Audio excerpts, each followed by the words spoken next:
Hello ನಮಸ್ಕಾರ. Watch Kannada serial ಚಾನಲ್ಗೆ ಸ್ವಾಗತ. ಮೊದಲು ನಮ್ಮ ಚಾನಲ್ನ ಸಬ್ಸ್ಕ್ರೈಬ್ ಮಾಡ್ಕೊಳ್ಳಿ. ರಾಮಾಚಾರಿ ಸಂಚಿಕೆಯಲ್ಲಿ ರಾಮಾಚಾರಿ ಮತ್ತು ಚಾರು ಸಾಕ್ಷಿ ಜೊತೆ ಸತ್ಯಭಾಮನ ಮನೆಗೆ ಬರ್ತಾರೆ. ಆದರೆ ರಾಮಾಚಾರಿಗೆ ಡೌಟ್ ಆಗುತ್ತೆ, ಇದು ನಾ ಹುಡ್ಕೊಂಬಂದ ಸತ್ಯಭಾಮನ ಅಥವಾ ಅಲ್ವಾ ಅಂತ ಹೇಳಿ. ಯಾಕಂದರೆ ಅವಳು ಸಂಗೀತ ಕ್ಲಾಸ್ ಮಾಡ್ತಾ ಇರ್ತಾಳೆ.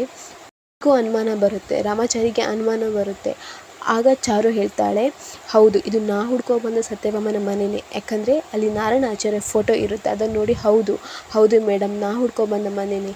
ನಾವೀಗ ಸತ್ಯ ತಿಳ್ಕೊಳ್ಳೇಬೇಕು. ನಮ್ಮ ಅಪ್ಪನಿಗೂ ಇವರಿಗೂ ಏನು ಸಂಬಂಧ? ನನಗೆ ನಂಬಿಕೆ ಇದೆ, ನಮ್ಮ ಅಪ್ಪ ಯಾವತ್ತೂ ತಪ್ಪು ಕೆಲಸ ಮಾಡೋರಲ್ಲ. ಆದರೂ ಅವ್ರು ಯಾಕೆ ಒಪ್ಕೊಳ್ತಿದ್ದಾರೆ, ಏನು ಕತೆ ಎಲ್ಲ ಇವರಿಂದನೇ ತಿಳಿಬೇಕು ಅಂತ ರಾಮಾಚಾರಿ ಹೇಳ್ತಾನೆ. ಆದರೆ ಸತ್ಯಭಾಮನಿಗೆ ಇವರು ನಾರಾಯಣಾಚಾರ್ಯ ಮಗ ಮತ್ತು ಸೊಸೆ ಎಂಬುದು ಏನೂ ಗೊತ್ತಿರಲ್ಲ. ಅವರು ಆ ವಿಷಯನ ಏನೂ ಹೇಳಿರಲ್ಲ ಅವರಿಗೆ. ಸತ್ಯಭಾಮ ಅವ್ರ ಜೊತೆ ಒಳ್ಳೆ ರೀತಿಯಲ್ಲೇ ಮಾತಾಡ್ತಾರೆ. ಇವ್ರ ಜೊತೆ ಹೇಗೆ ಮಾತಾಡಬೇಕು, ಏನು ಮಾತಾಡಬೇಕು ಅಂತಲೇ ಗೊತ್ತಿರಲ್ಲ.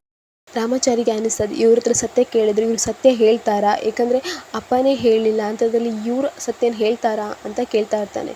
ಆಗ ಚಾರು ಹೇಳ್ತಾರೆ, ನಮ್ಮ ಪ್ರಯತ್ನ ನಾವು ಮಾಡೋಣ, ಸತ್ಯನ ತಿಳ್ಕೊಳ್ಳೋಣ ಅಂತ ಹೇಳ್ತಾರೆ. ಇಲ್ಲಿಗೆ ಈ ಸಣ್ಣ ಕ್ಲಿಪ್ಪಿಂಗ್ಸ್ ಮುಗೀತು. ದಯಮಾಡಿ ವಾಚ್ ಕನ್ನಡ ಸೀರಿಯಲ್ ಚಾನಲ್ನ ಸಬ್ಸ್ಕ್ರೈಬ್ ಮಾಡ್ಕೊಳ್ಳಿ.